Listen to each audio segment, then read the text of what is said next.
बिस्मिल्लाहिर्रहमानिर्रहीम। I am doctor Akhtar working as chest and medical specialist in Burewala and Chichawatni. Topic of discussion है कब्ज़ क्या होती है, इसकी क्या वजूहात हैं, इसका क्या इलाज है। और ये सिलसिले की 11वीं वीडियो है। इसमें मैं बात करूँगा दिल के बारे में। जिन लोगों को हार्ट का प्रॉब्लम रहता है या वो हार्ट के प्रॉब्लम के लिए जो मेडिसिन यूज़ करती हैं उनके क्या असरात होते हैं इस बड़ी आंत पे, और वो क्या कब्ज़ कर सकती हैं, इस पर हम डिस्कस करेंगे।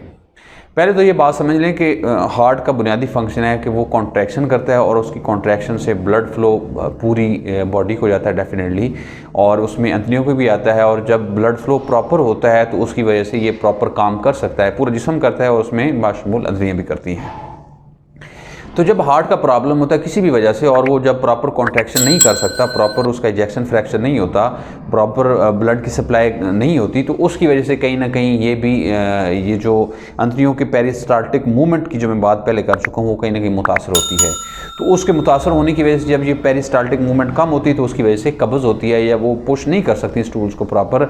इस मूवमेंट कम होने की वजह से, एनर्जी के लेवल कम होने की वजह से, तो उसकी वजह से पेशेंट को कब्ज़ फील होती है। एक तो इसकी वजह ये है। दूसरी वजह है कि डेफिनेटली जब हार्ट को ट्रीट करने के लिए मेडिसिन यूज़ की जा सकती है उनमें कुछ जिस तरह के स्पायरोमाइड यूज़ करते हैं, जिस तरह लासिक्स यूज़ करते हैं।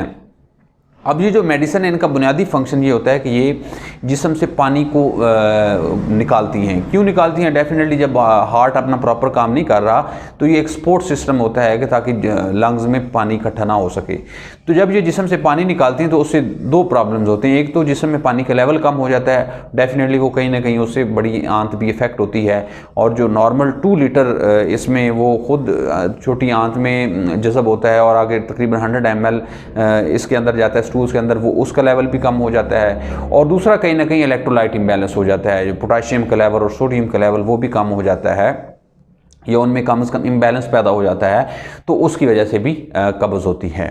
तो अब अगला इसमें है कि ये तो इसकी वजूहत हैं। अब इसका इलाज क्या? अब इसका इलाज ये है कि अब इस तरह के केसेस में आपने सिंपल जो इसमें कैप्सूल भी यूज़ करते हैं, टैबलेट भी करते हैं, और सिरप भी जो कब्ज़ वाले रूटीन में करते हैं, तो आपने वो यूज़ नहीं करने, क्योंकि उससे फर्दर ये जो इलेक्ट्रोलाइट इम्बैलेंस होगा उससे आपका मसला ज़्यादा ख़राब होगा।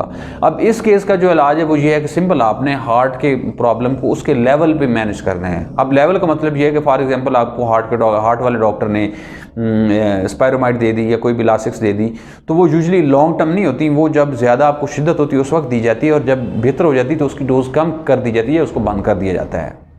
लेकिन चूंकि हमारे मेजॉरिटी पेशेंट फॉलोअप पे नहीं जाते, तो वो अपने तौर पे यूज़ करते रहते हैं, तो उसकी वजह से उनको ये प्रॉब्लम होते हैं।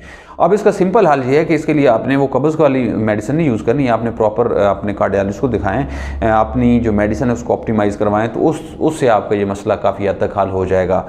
मेडिसिन के होल्ड करने की वजह से, या अगर हार्ट प्रॉपर फंक्शन करे उसके लिए मुख्तलिफ मेडिसिन यूज़ करते हैं तो उससे आपका ये मसला हल हो जाएगा। तो आपने नीचे कमेंट्स में ये बताना है कि कभी आपने या फैमिली फ्रेंड में से किसी ने इस तरह का प्रॉब्लम फेस किया है। इसके अलावा अगर और कोई क्वेश्चन है तो मोस्ट वेलकम, आप नीचे कमेंट्स में लिखें, मैं कोशिश करूँगा कि आपको रिप्लाई करूँ। अल्लाह ताला आपको और आपके घर वालों को आमीन नासर हो। अल्लाह हाफ़िज़।